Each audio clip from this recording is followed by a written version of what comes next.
Welcome to Spahgettini Bar and Grill, Pilot Presentation 01. I'm Daniel Bowman. Presented here are a series of drawings that tell a variety of storylines and vignettes that happen within a hybrid bar / restaurant / concert venue called Spahgettini Bar and Grill. During the production of these drawings, the actual Spahgettini restaurant, a real place, was in construction up the street from where I currently work in Beverly Hills, California. On walks during lunch, I passed the construction site of Spahgettini every day, and the only image emblazoned on the outer wall of the construction of Spahgettini was a large silhouette of a man playing saxophone. After 6 months of construction, when the restaurant finally opened, I was elated and hurriedly checked their website. $175 cover at the door? Hell no! I decided I was probably not setting foot inside Spahgettini anytime soon. Like several other drawing serials I've constructed, this type of event put into place a lot of ideas as to what could possibly be happening inside of Spahgettini. What kind of people were going here night after night? Who is the band or musicians playing?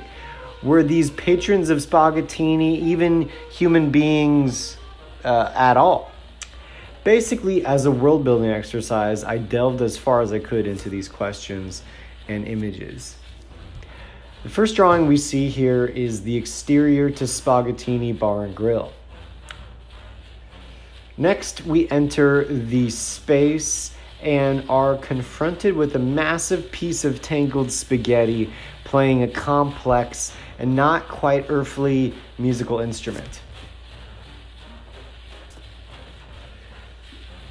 This is Zebaton, aka Zebi. We see here his character stat sheet. Zeboton has a series of skills that we can see represented on the left-hand side of this drawing. Soloing 11, phrasing 13, strength 12, wisdom 10, and so on. The stat sheet reads, Zeboton plays the Squeamy Teamy. Born and raised in Honktown, he is a band leader, composer, hot and up-and-coming musician. Headlines Thursday and Friday nights at Spahgettini. Zebi is 258 years old. He is also close with the superiors and prime ministers of the city Neom. Is currently in the midst of a bidding war with where his performance contract will reside next year. Will it be at Spahgettini or in a new club in Neom? Okay. So, Neom is a real but also hypothetical location in this series of drawings. Starting somewhere in the 2024 to 2028 range, keep in mind it is currently only just the year 2018 as I record this. Neom's first phase of construction will be completed. Neom is a soon-to-be transnational city in the northeast section of Saudi Arabia that also includes a large portion of Cairo, Egypt. To the tune that I believe in March of 2018, Saudi Arabia has already pledged to purchase a portion of Egypt and the Red Sea for something like $10 billion to incorporate into the Neom project. According to their website, Neom will not be relying upon crude oil resources, but will pride itself on becoming a new version of Silicon Valley, developing new forms of biomedical engineering, technology, and new cultural exports. Okay, so it appears that, certain Spahgettini band members are just so damn good that the new money, this place marker for new money, the patrons or the city of Neom just can't help but be involved. So the next drawing we will see is an instrument that Zebaton plays. And next, here is the house that Zebi lives in, made of spaghetti, of course. We now feature a new cast member, a unnamed player in the Spahgettini house band. His instrument is also... his instrument seems more complicated and seems to be producing a fire star of some kind. Then we have an image of eyes excitedly peering into a designer bag. The illicit sales of handbags will play an important role throughout this drawing series. Deep into the vastness of the bag do these eyes jut towards. Here we have an atmospheric storyboard that shows a little bit of action happening on the inside of Spahgettini. There's fingers playing keyboard, forks being shoved into spaghetti, being all twirled up. This fork also looks customized, just like the bags. And there's also a shot of a character tooting on a horn. Here's now drawings dedicated to showing the variety and breadth of choice when it comes to fork options. This silverware doesn't seem to hold any food exactly, but it's no doubt that you look hip and cool when you're seen licking on these forks. This next drawing has the forks morphing into the presentation of this Spahgettini fork bag. That hot new fork, this drawing says on the bottom. Hot new fork. Drawings are morphing, and the morphing is going to play a continual part. We see more bags, examples of how diverse these designer bags get. They're either being shown off in a braggadocious way, or they're on their way to being sold / traded / used. And more on that later about how they're used. There's a simple briefcase. There's also a duffel bag, and a weirder one that stands on blue pointed stilts or blue tips of some sort.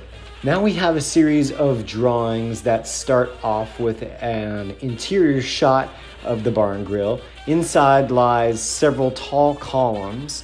What we see are actually aquariums, or frankly, live seafood display cases. Large fish and other crustaceans can be found inside these columns. We now zoom into a column and find an anglerfish. He's roaming around. Here we get a better shot of him. And then now we are in his POV. He sees assorted bushes. Look, we're basically seeing from the POV of this fish now. And this anglerfish sees an orange bush shake. It shakes wildly. Woo! Hey, there's a little green sucker in there. You see that fella. Swish, swish, goosh. We go back to the POV, and this angler is chasing the green little guy, mouth out, jaw and teeth showing. His globe glowing golden, excited for the catch. Yum! He's taken a giant bite. He's got him.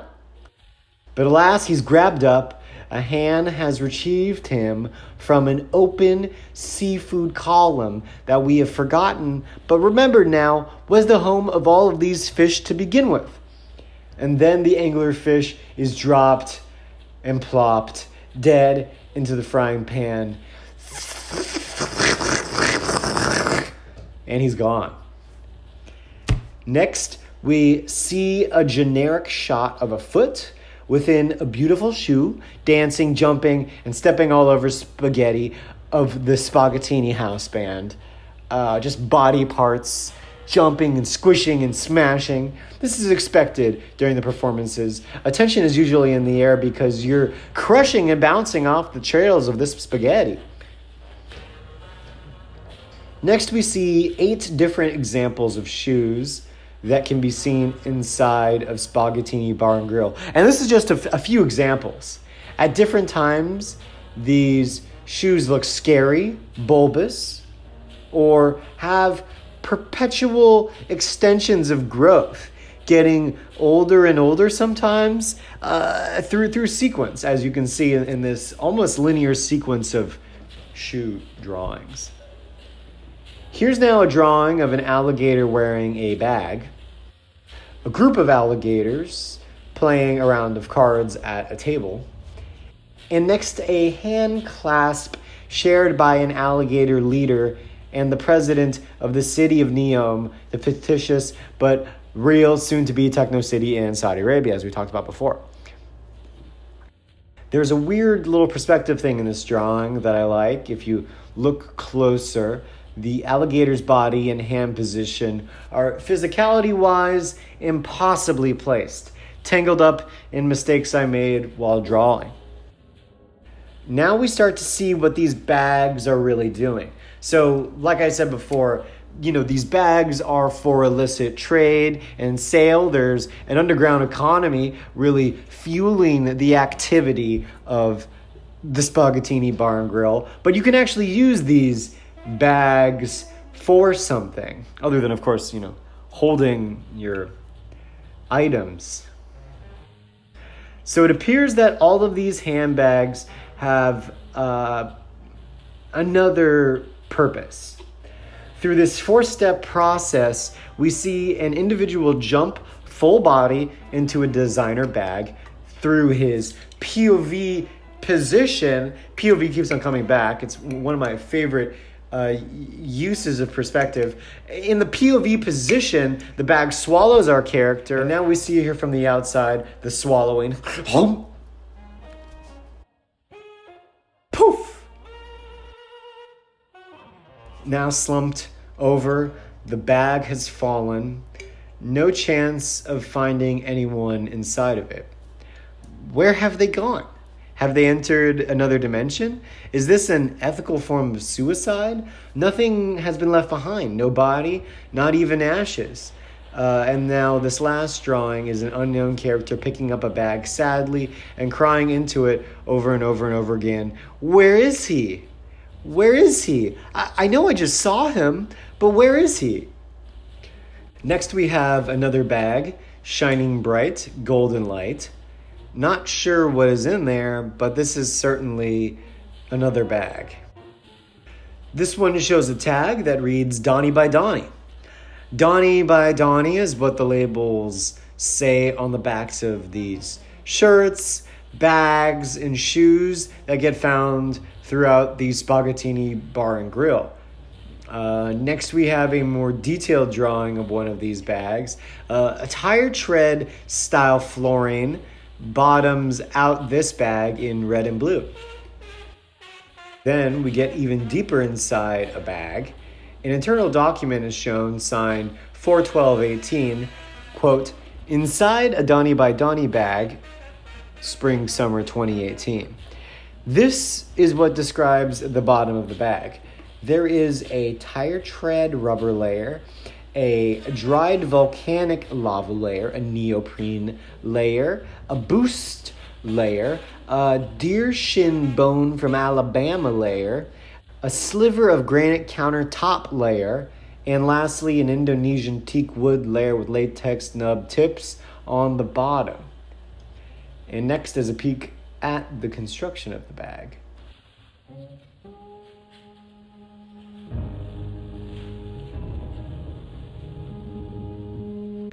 Now we introduce the Gold Rush Man as yet another character in this tale. His drawing reads, we will see Gold Rush Man later on. He will be paying for gold out behind Spahgettini, which will be on top of a hill that, and then the writing trails off, covered by another drawing. The Gold Rush Man is known for having a golden bar belt buckle. Whether he's giving these bars of gold away as trade for the handbags, or whether he can even take a bar off his own belt, feels hard to answer. This drawing doesn't say. Next, we see a glimpse of Gold Rush Man in his habitat, warily standing out behind the Spahgettini Bar and Grill. Meanwhile, on Gold Rush Planet, we see a street row full of auction houses: Christie's, Phillips, Sotheby's, Heritage, Bonhams, Doyle, Skinner's, and Bukowski. The entire planet seems to be filled to the gills with auction houses. We then see